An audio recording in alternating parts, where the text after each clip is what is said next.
कौन से एज में क्या करना चाहिए, ये क्लैरिटी किसी भी स्टूडेंट्स और हम में से किसी के पास होना बहुत ज़रूरी है। बट 15 ईयर्स से लेके 30 ईयर्स का टाइम पीरियड देखते हैं तो वो एक इंसान का एक ऐसा पीरियड होता है जो आपको कहीं ना कहीं एक सक्सेस के मार्ग पे ले जाता है। It's very important for any one of to understand, चाहे आप चाणक्य को देखते हैं, बिल गेट्स को देखते हैं, आप कृष्ण की कुछ भगवत गीता को जो समझते हैं, तो कौन से एज पे सबसे ज़्यादा फोकस करने के लिए बताया गया था, वो था 15 साल से लेके 30 ईयर्स के आसपास। तो उसके पीछे रीज़न क्या है, साइंस क्या है, उसको समझना बहुत ज़रूरी है। तो चलिए हम इस वीडियो में 4 पार्ट को हम डिवाइड करेंगे, जो 4 पार्ट जो है यानी कि 4 पार्ट में आपके एज को हम डिवाइड करेंगे। और ये जितनी भी कैटेगरी है, जैसे मान लीजिए 15 टू 18 ईयर्स हुआ, 18 टू 21 ईयर्स हुआ, 21 टू 25 ईयर्स हुआ और 25 टू 30 ईयर्स, तो ये 4 पीरियड्स में आपको डिवाइड करना है। और ये हर पीरियड आपके लाइफ में क्या चेंजेस लाएगा, किस तरीके से आपके लाइफ को बदलता है, उसकी क्लैरिटी होना किसी भी स्टूडेंट और हम में से किसी के पास होना बहुत ज़रूरी है। जो भी स्टूडेंट्स इसको समझ जाते हैं, और हम में से कोई भी, अगर आप 22-30 ईयर्स के आसपास भी है, अगर इस स्किल पे और इस समझदारी के साथ अपने लाइफ को जीते हैं, तो आप देखें कि 30 ईयर्स के बाद आपके पास फ्रीडम आ जाएगा कि आप अपने लाइफ को कैसे जी सकते हैं। 40s के बाद जो टेंशन अक्सर हम देखते हैं हमारे इंडिया में पाया जाता है कि पैसे की कमी होती है, फैमिली को किस तरीके से चलाना होता है, वो जनरली नहीं होते हैं जो भी ये एज में और इस कैटेगरी में किस तरीके से काम किया जाता है और कौन सा ऐसा स्किल है जिसमें आपको फोकस करना है। सबसे पहले जैसे मैंने कहा 15 टू 18 ईयर्स, 15 टू 18 ईयर्स का पीरियड ऐसा पीरियड होता है जहाँ पे जो भी स्टूडेंट्स होते हैं, हम देखते हैं कि 10th क्लास से लेके 12th क्लास का टाइम है, जहाँ पे आपके पास सेल्फ कंट्रोल और डिसिप्लिन होना बहुत ज़रूरी है। क्योंकि यही एज में हम देखते हैं हमारे फ्रेंड्स बन जाते हैं, हम कहीं ना कहीं फोकस नहीं कर पाते हैं, पढ़ाई में ध्यान नहीं दे पाते हैं और बाद में हमको रिग्रेट हो जाता है कि बहुत चीज़ें हमने लाइफ में नहीं किए। हमारे बोर्ड के एग्जाम्स अच्छे हो सकते थे अगर हमने सेल्फ कंट्रोल किया होता, कुछ डिसिप्लिन रखा होता, टाइम मैनेजमेंट फॉलो किए होते। तो यानी कि ये साफ साफ समझ में आता है कि 10th 11th 12th क्लास में जब स्टूडेंट्स रहते हैं तो सेल्फ कंट्रोल नहीं कर पाते हैं। तो इसके लिए एक बहुत अच्छी बुक है जो मैं किसी भी स्टूडेंट्स को रिकमेंड करूंगी और पेरेंट को, जो आप अपने बच्चों को दे सकते हैं, एटॉमिक हैबिट्स, जहाँ पे बताया गया है कि मिस्टेक्स हम करते कैसे हैं और क्यों करते हैं, उसके पीछे का साइंस क्या है और ऐसे कौन कौन से टेक्निक है, यानी कि आपको अपनी हैबिट को कैसे फॉर्म करना है। तो वो छोटे छोटे टेक्निक्स के बारे में आप समझेंगे, वो सारी गलतियों को भी समझेंगे कि ब्रेन का वो पैटर्न क्या होता है जो हमसे गलती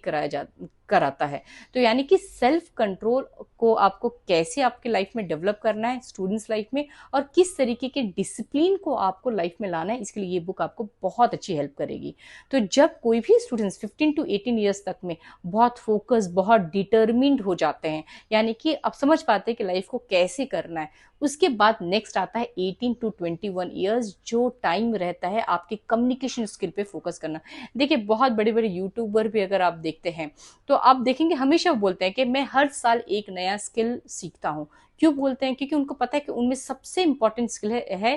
आपका communication skill. So communication skill का मतलब ये नहीं होता कि आप बात कितना अच्छा कर रहे हैं, आपसे लोग इंप्रेस कितना होते हैं, लोग आपका सुनते कितना है, लोग कन्विंस कैसे होते हैं, आप किस तरीके से इंटरव्यू लेते हैं, आप किस तरीके से स्टोरी बोलते हैं, इन सबको हम कम्युनिकेशन स्किल में लेते हैं। तो इसके लिए बहुत अच्छी बुक है जो आप सब लोगों ने सुनी होंगी, how to win friends and influence. तो ये बुक किसी भी स्टूडेंट को, यानी कि आप 18 टू 21 ईयर्स के आसपास है, अगर आप इस बुक को पढ़ते हैं, उस बुक में जो भी लिखा गया है उसको फॉलो करना स्टार्ट कर देते हैं, तो आपका कम्युनिकेशन स्किल तो अच्छा होता ही है और आपको समझदारी आती है कि बात कैसे की जाती है, आपको प्रेजेंट कैसे करना है। थर्ड एज जो होता है, यानी कैटेगरी जिसको हम बोलते हैं, ये बहुत इंपॉर्टेंट, 21 ईयर्स से लेकर आपका 25 ईयर्स का टाइम, ये टाइम है कि आप ऑब्वियसली आप जॉब कर रहे होंगे, कमा रहे होंगे, बट लेकिन हम गलती क्या करते हैं, आप जो कमा रहे हैं वो पैसों का बर्बाद करते जा रहे होंगे। तो यहाँ पे आपको ध्यान देना है कि 21 टू 25 ईयर्स का टाइम है, आपको मनी के बारे में पता रहना चाहिए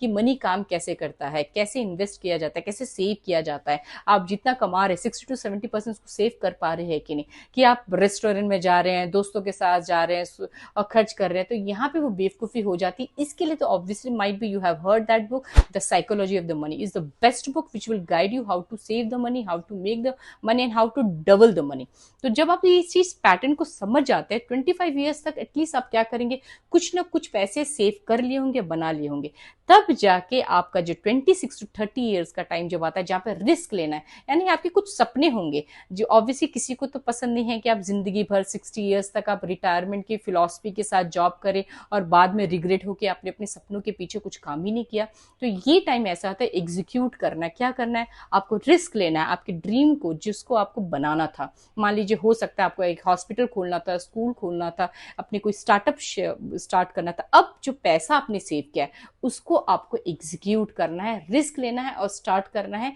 कि 30 ईयर्स से पहले आप कुछ ना कुछ अपना स्टार्ट कर दे। तो इसके लिए एक बहुत अच्छी बुक है the learn startup by Eric. इस बुक को आप पढ़ते हैं तो उसमें आपको आइडिया मिलेगा किस तरीके से आपको स्टार्टअप करना चाहिए, किस तरीके से रिस्क लेना चाहिए और किस तरीके से सेफ रिस्क जो जिसको हम बोलते हैं यानी कि मैनेजमेंट के साथ आप सीखते जाएंगे। तो ये 4 कैटेगरी जो है यानी 15 to 30 ईयर्स का टाइम एक ऐसा होता है जो आपको सक्सेसफुल तो बनाएगा ही नहीं, आपको एक लाइफ जीने का तरीका बता देगा। तो I request to every students, every parents, every teacher, whoever are listening this, try to just do that. ये वीडियो को शेयर कीजिए उन सारे लोगों के साथ जो इस एज में आते हैं, क्योंकि देखिए जब हम सीखते हैं तो वो नॉलेज को हमें बांटना भी बहुत ज़रूरी है। तो I hope that you might be have learned a lot and कोशिश कीजिए इन सब चीज़ों को इम्प्लीमेंट करने के लिए। अगर आप पहली बार इस चैनल में आए हैं तो सब्सक्राइब कर सकते हैं और ऐसे ही वीडियो के लिए आप